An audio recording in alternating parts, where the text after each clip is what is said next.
Кыш ызгарына карабай күн бою коктук олотторуна мал жайылган Каракүзөр өрөөнүндө кар дээрлик жок эсе. Андыктан кошумча тойт көп талап кылына бербейт. Мындай жагдай бир жагынан түйшүктү азайтканы менен төрт түлүктү этинен түшүрбөй кармоо кыйда эле кыйын.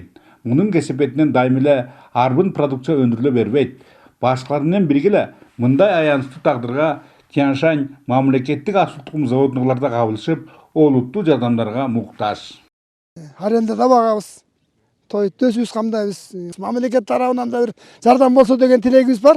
Эми бизге могу чарбага бир жеңилдетилген кредиттерди берип чарбаны оңдосо деген тилегибиз бар да. Кашар-пашарлардын баары уже эски кашарлар бар илгеркичи. Ошолорду жаңыртып берсе деген тилектерибиз бар. Эгер багуу жарашса эт жана жүн багатындагы ушул жарым уяң жүндү койлордун тирүүлөй салмагы 100 килограммдан ашат.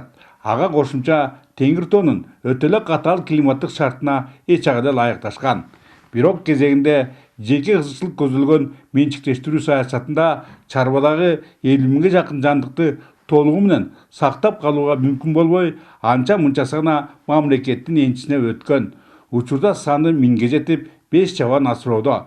Алардын каарман эмгектеринин аркасында чүйгүн эт, салмактуу жүн беленделсе да, көпчүлүк учурларда төгүлгөн мээнет толук актыла бербейт. Буга облуста кайрыштуу субъекттердин жоктугу башкы себеп. Бүгүнкү күндө бул жарым уяң коюн жүнүн ошо арзаныраак бааланып калып атат да. Ошо Нарын областында жүн иштеткен секчи анан ошо бул комшу Өзбекстан өлкөлөрүнө алып кетип атышат коет, бирок арзаныраак бааланып калып атат да жүндүн баасы. Расмий маалыматтар тастыктап тургандай, бүгүнкү Нарын облусунда 1.124.441 кой эчки багылууда. Тилекке каршы алардын 10% гана асыл тукум. Ал эми өктөмү катаал азыркы рынок экономикасынын шарттарында мындай жарды өрүнүштө малдан өндүргөндөрдүн нарктары төмөндөп, жумшалган эмгектин акыбетинин кайтпай калуу кооптуулугу чоң. Демек, сандан сапатка багытталуу зарылдыгы курч. Жанатан сөз болгон чарбанын аракеттерин таянсак, асыл тукум койдун башын көбөйтүүгө мыкты пайдубал түптөлгөндөй. Жүнүн качествосу болсо 58 микронго чейин жетет.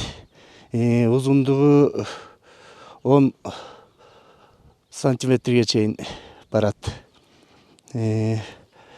Мунун артыкчылыгы ошо биздин тоолуу район, тоолуу аймакка шартталып чыгарылган порода.